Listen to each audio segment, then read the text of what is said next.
Olá, tudo bem? Esse é o último vídeo em que eu trato das leis da mente ensinadas por Jesus.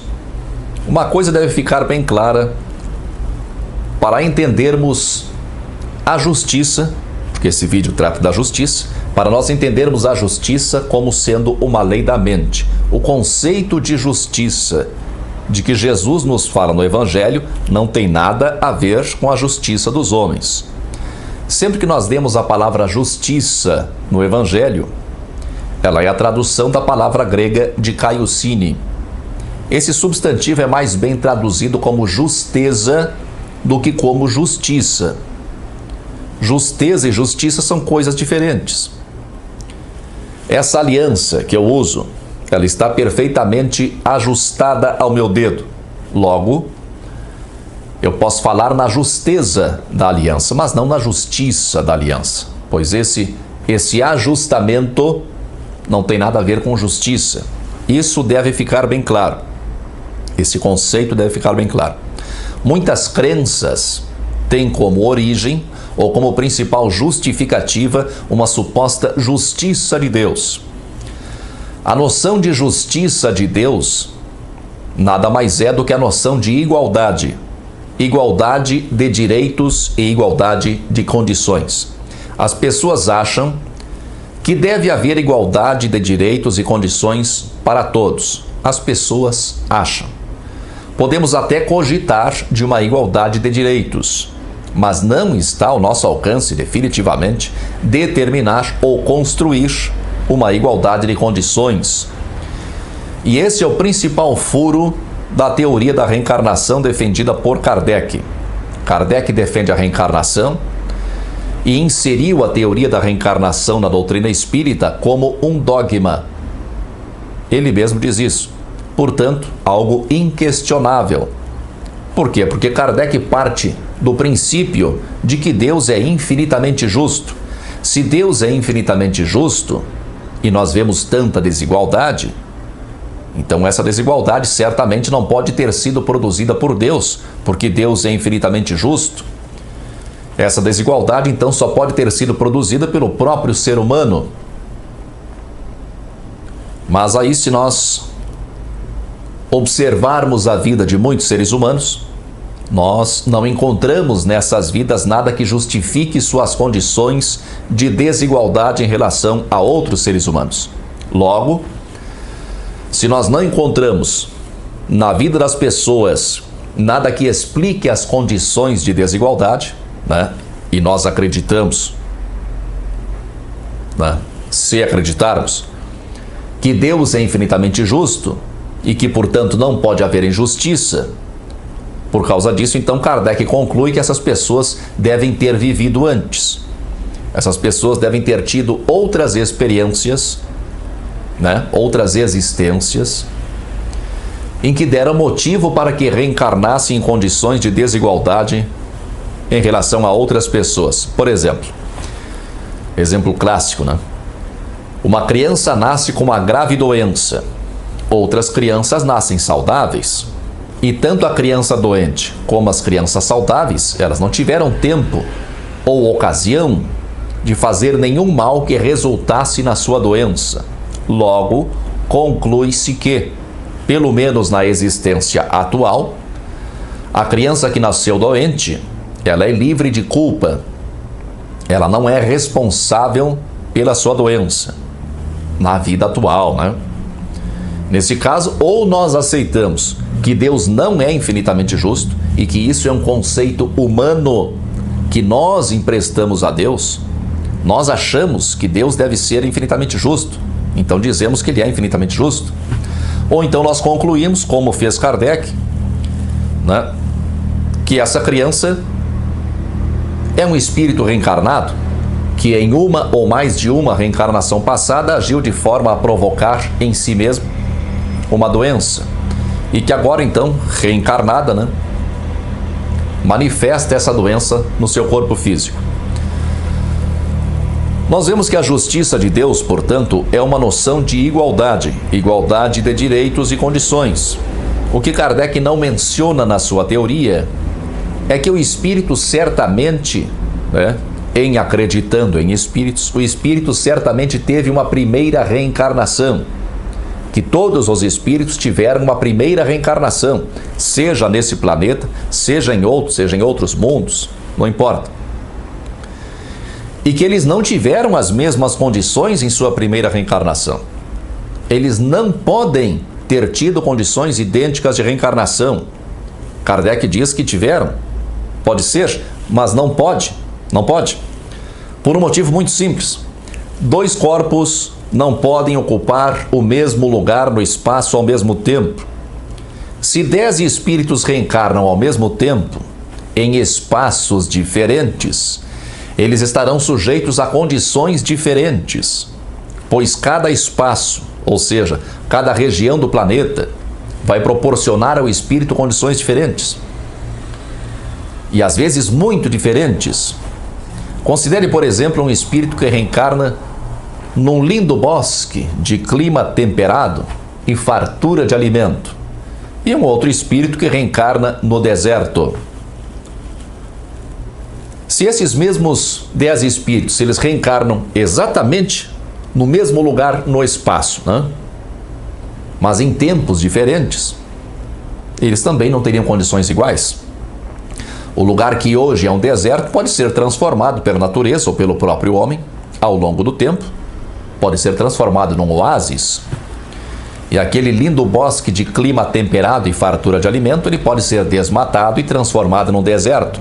Logo, é fácil, muito fácil, para quem se dá o trabalho de pensar a respeito disso. É fácil concluir que não existe igualdade de condições, não existe, é impossível. E que o atributo que Kardec emprestou a Deus, esse atributo de infinita justiça, é um conceito humano, primário e superficial. Superficial. Entenda então que justiça, essa justiça a que Jesus se refere, seria mais bem traduzida como justeza. Justeza a quê? Porque a justeza se refere a alguma coisa. Eu me referi há pouco à justeza da minha aliança. A minha aliança está perfeitamente ajustada ao meu dedo. A justeza a que Jesus se refere é o ajustamento às leis da mente. Nós depreendemos o sentido da palavra grega dikaiosune como o ajustamento às leis da mente nessa passagem do Sermão da Montanha. Está escrito assim: guardai-vos de exercer a vossa justiça diante dos homens, com o fim de serdes vistos por eles. De outra sorte, não tereis galardão junto de vosso Pai Celeste. Isso está em Mateus capítulo 6, versículo 1. A recomendação de Jesus se refere à prática de boas ações que, para os israelitas, para o povo ao qual Jesus pertencia, tornam o homem justo, ou seja, ajustado às leis da mente. Se eu fosse religioso, eu diria que torna os homens justos aos olhos de Deus. As principais dessas ações são tratadas por Jesus na sequência do Sermão da Montanha: dar esmola, orar e jejuar. Basicamente é isso. A lei de justiça, ou de justeza, é derivada da lei de ação e da lei de desapego. O ajustamento às leis da mente é uma ação, ou seja, é um movimento, e é necessariamente um ato de desapego.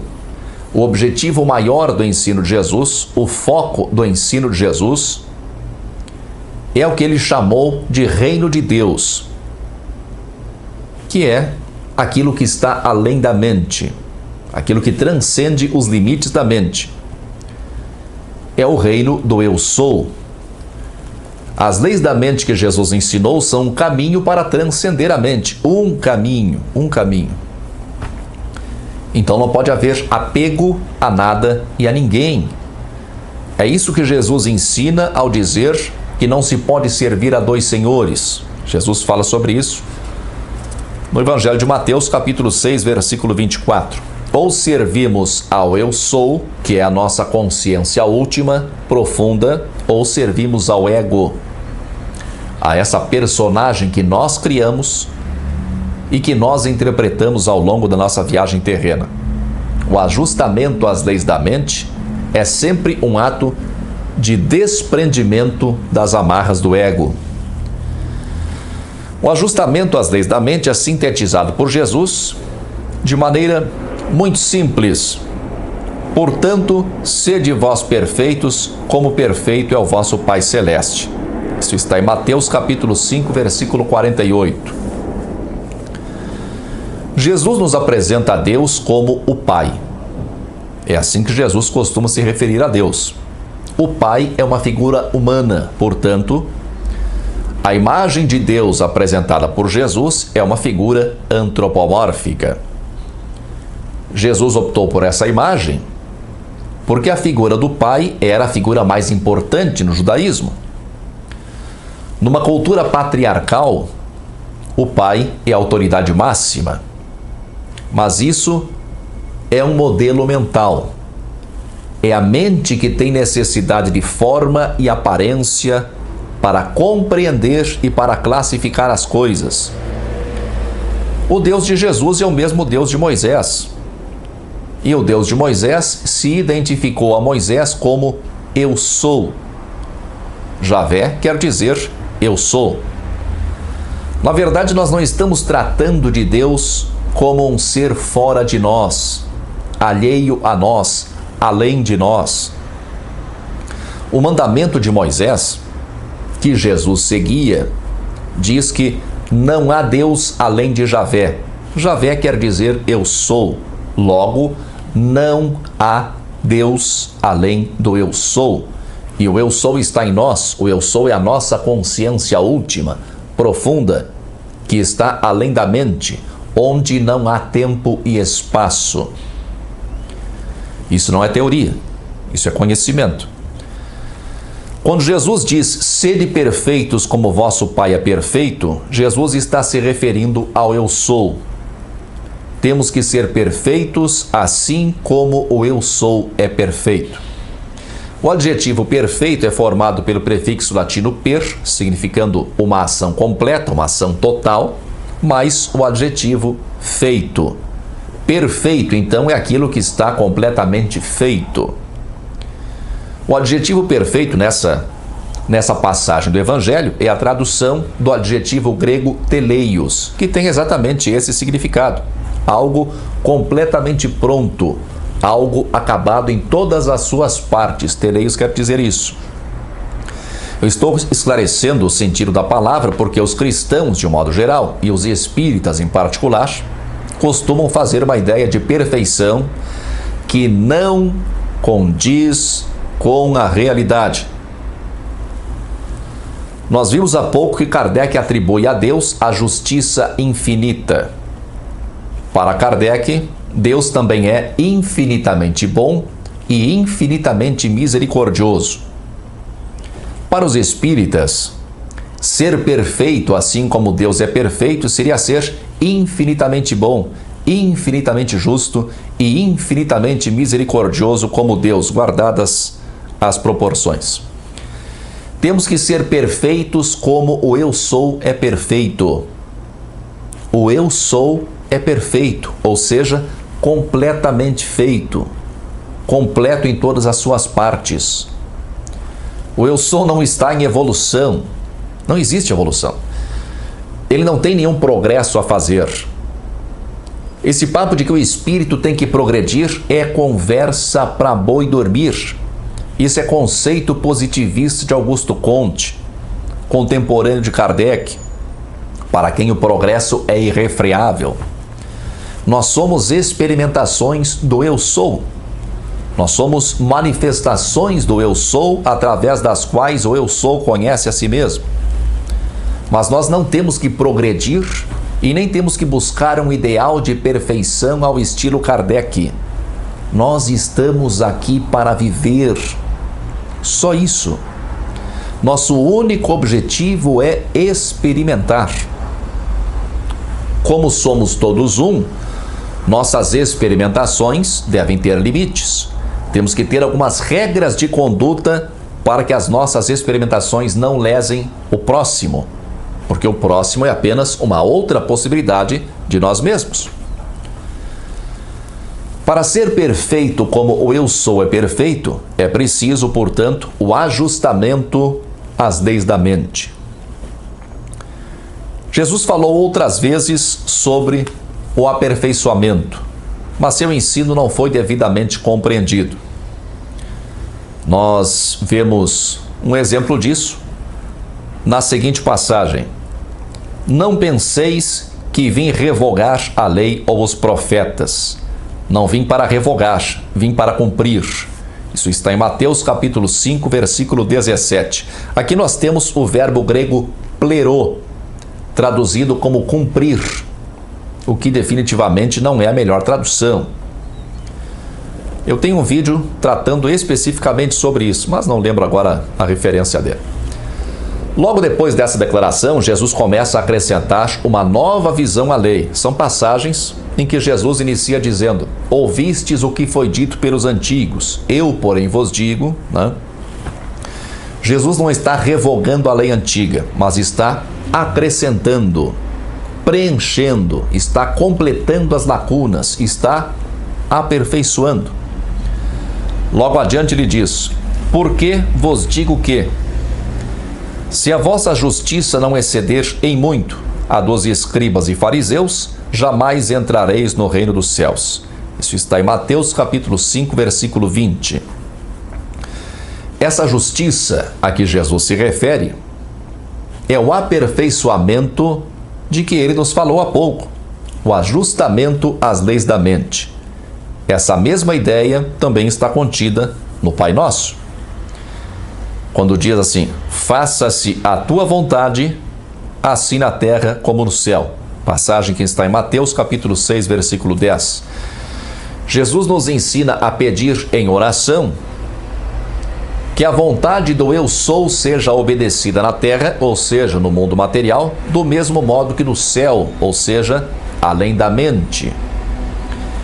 Nós pedimos que os acontecimentos no mundo material eles sejam ajustados ao que está além da mente, que é aquilo que Jesus chama de reino de Deus, assim na matéria como é além da mente.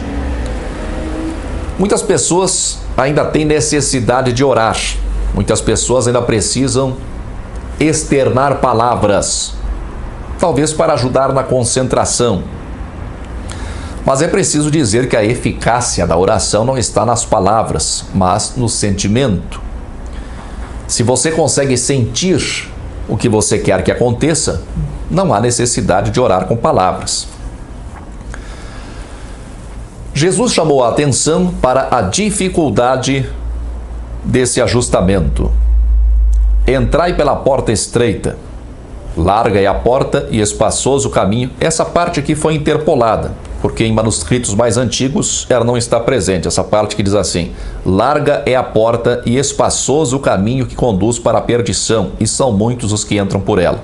Depois continua: porque estreita é a porta e apertado o caminho que conduz para a vida, e são poucos os que acertam com ela. Isso está em Mateus capítulo 7, versículos 13 e 14. Nós podemos entender a porta estreita como o caminho que nos conduz além da mente, onde está a fonte da vida. A fonte da vida é além da mente, o que Jesus chama de reino de Deus, o reino do eu sou. Você manifesta no mundo material aquilo com que você se identifica. O eu sou oferece infinitas possibilidades. Grande parte do processo de ajustamento, ele vai depender exatamente do ponto de vista com que nós encaramos as coisas. Tem uma passagem que diz assim: são os olhos a lâmpada do corpo. Se os teus olhos forem bons, todo o teu corpo será luminoso. Se, porém, os teus olhos forem maus, todo o teu corpo estará em trevas. Portanto, caso a luz que em ti há sejam trevas, que grandes trevas serão. Isso está em Mateus capítulo 6, versículos 22 e 23. O modo como nós vemos as pessoas, o modo como nós vemos as coisas, o modo como nós vemos as situações, isso depende de nós mesmos. Nossos olhos são captadores de ondas eletromagnéticas. Pelo menos no plano físico é assim. O que os nossos olhos conseguem perceber é um pequeno intervalo de ondas eletromagnéticas, uma pequena parte do espectro eletromagnético. É importante notar, nessa passagem, que o original grego fala em olho, no singular, e não em olhos. A tradução é que diz olhos. O olho representa o eu sou, que é a nossa consciência última. É o observador externo, o olho que tudo vê. Se o olho for bom, ou seja, se a nossa autoidentificação é boa, somos luz. Se o olho é mau, ou seja, se a nossa autoidentificação é má, somos treva. Luz e treva são possibilidades do eu sou. O cristianismo, de um modo geral, e o espiritismo em particular, pregam uma imagem de Deus como sendo absolutamente positivo, ou seja, infinitamente bom. Eles veem só coisas boas em Deus e atribuem o mal ao ser humano. Nós vemos, por exemplo, em Isaías, lá no Antigo Testamento, o livro do profeta Isaías. Na verdade, houve vários profetas que condensaram Isaías. Ele tem uma visão bem diferente de Deus. Diz assim: eu sou o Senhor e não há outro. Fora de mim não há Deus. Deus dizendo para Isaías, eu te cingirei, ainda que tu não me conheças, para que se saiba desde o nascente do sol e desde o poente, que fora de mim não há outro. Eu sou o Senhor e não há outro. Eu formo a luz e crio as trevas. Eu faço a paz e crio o mal. Eu, o Senhor, faço todas estas coisas. Nós vemos também no capítulo 11 do Bhagavad Gita que Krishna, após muita insistência do guerreiro Arjuna, para que Krishna manifestasse mais de si mesmo, Krishna também mostra a sua face terrível. Eu entendo que Jesus tenha dado ênfase apenas aos aspectos, ou quase apenas, principalmente aos aspectos positivos de Deus. A tendência é nós nos identificarmos com os modelos que a vida nos apresenta. Quem tem um modelo de Deus absolutamente positivo, e é, como se diz na linguagem bíblica, temente a Deus, a tendência é que haja a identificação com o modelo. Acontece que esse modelo não se sustenta na vida em sociedade. Esse modelo pode ser válido em comunidades fechadas, como muito provavelmente aconteceu lá nos primórdios do cristianismo, em que os membros têm os mesmos propósitos de seguir aquele modelo proposto. Mas em sociedade, onde inevitavelmente há discórdias e competições às vezes ferozes, como logo aconteceu com os próprios apóstolos de Jesus, esse modelo não se sustenta. Não é saudável insistir num ideal de bondade que não encontra eco na sociedade. Além disso, quando nós negamos as nossas próprias características negativas que todos nós temos, nós estamos fragmentando a nós mesmos, nós estamos selecionando aquilo que pode ser manifestado e aquilo que não pode ser manifestado, selecionando segundo critérios impostos pela sociedade. Esse cuidado é legítimo, já que nós vivemos em sociedade e a nossa liberdade deve respeitar a liberdade alheia. Mas precisamos conhecer a nós mesmos. Sem autoconhecimento não há plenitude. Nós não nascemos seletivos. A seletividade nos é imposta. Nós nascemos como uma manifestação legítima da mente, ou de Deus, se você preferir assim. E negar as nossas características consideradas negativas nos deixa capengas, nos deixa incompletos. O importante é a nossa autoidentificação. Temos dentro de nós a luz e a treva. Tanto a luz quanto a treva estão a nosso serviço. Mas não convém, evidentemente, você se identificar com a treva. Não convém você permanecer muito tempo na treva. A treva é útil. A luz só é reconhecida como luz por causa da treva. Se você não conhecesse a treva, você não reconheceria a natureza da luz. Mas não convém que a nossa autoidentificação se dê com a treva. Jesus chama a nossa atenção para a importância das nossas escolhas no processo de ajustamento. Quando ele diz, não julgais, para que não sejais julgados, pois com o critério com que julgardes, sereis julgados, e com a medida com que tiverdes medido, vos medirão também. Por que vês tu o argueiro no olho do teu irmão, porém não reparas na trave que está no teu próprio? Ou como dirás a teu irmão, deixa-me tirar o argueiro do teu olho, quando tens a trave no teu? Argueiro também pode ser entendido como um cisco. Hipócrita, tira primeiro a trave do teu olho, e então verás claramente para tirar o argueiro do olho de teu irmão. Isso está em Mateus capítulo 7, versículos 1 a 5. Os critérios que nós utilizamos para julgar o próximo são os mesmos critérios que o nosso subconsciente, a nossa consciência em seus níveis abaixo da superfície, vai utilizar para julgar a nós mesmos. Quando nós fazemos um julgamento sobre alguém, nós estamos informando ao nosso subconsciente que esse é o critério que nós adotamos. E esse critério será usado em níveis subconscientes também em relação a nós mesmos. Então, quanto mais rigorosos nós formos para com o próximo, mais rigoroso será o nosso subconsciente para nos julgar. Uma outra coisa que nós temos que refletir é que todo mal que você vê no seu semelhante é seu mal também. Você pode tê-lo superado, você pode tê-lo vencido, mas você o conhece e conhece bem. Se você não o conhecesse, você não o teria notado e não o teria entendido como mal no seu semelhante. As falhas de caráter dos outros que incomodam você são imperfeições com que você está bem familiarizado. Caso contrário, elas não o incomodariam. Se você não tivesse dados a respeito dessas imperfeições, você não teria meio de avaliá-las. Quando se conta uma piada suja, ou quando se faz uma malícia qualquer perto de uma criança pequena, ela não apreende o sentido oculto da piada suja ou da malícia, porque ela não tem essa malícia.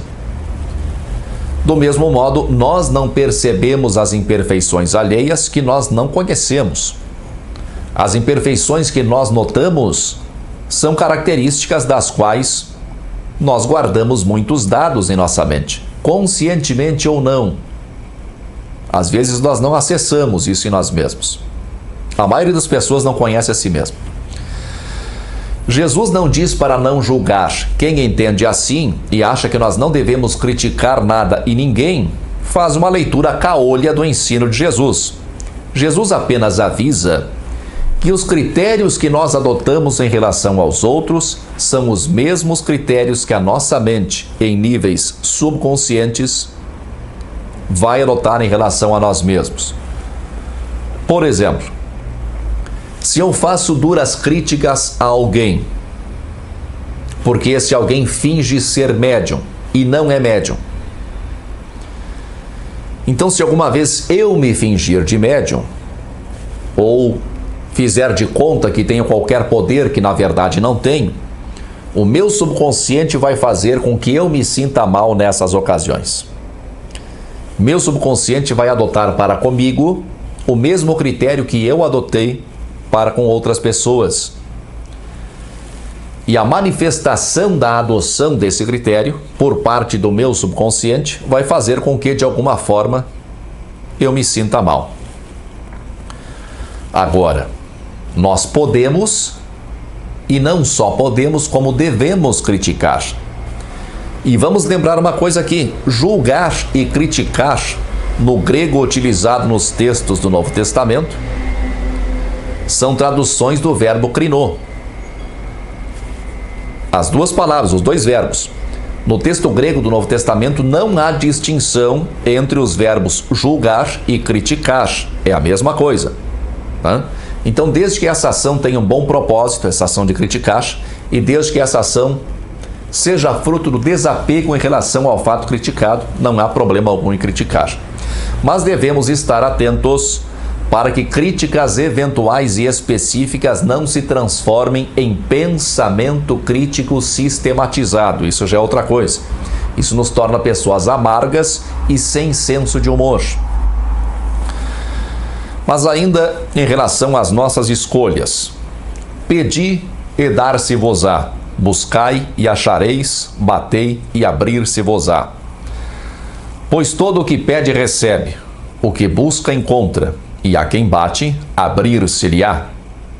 Ou qual dentre vós é o homem que, se porventura o filho lhe pedir pão, lhe dará pedra?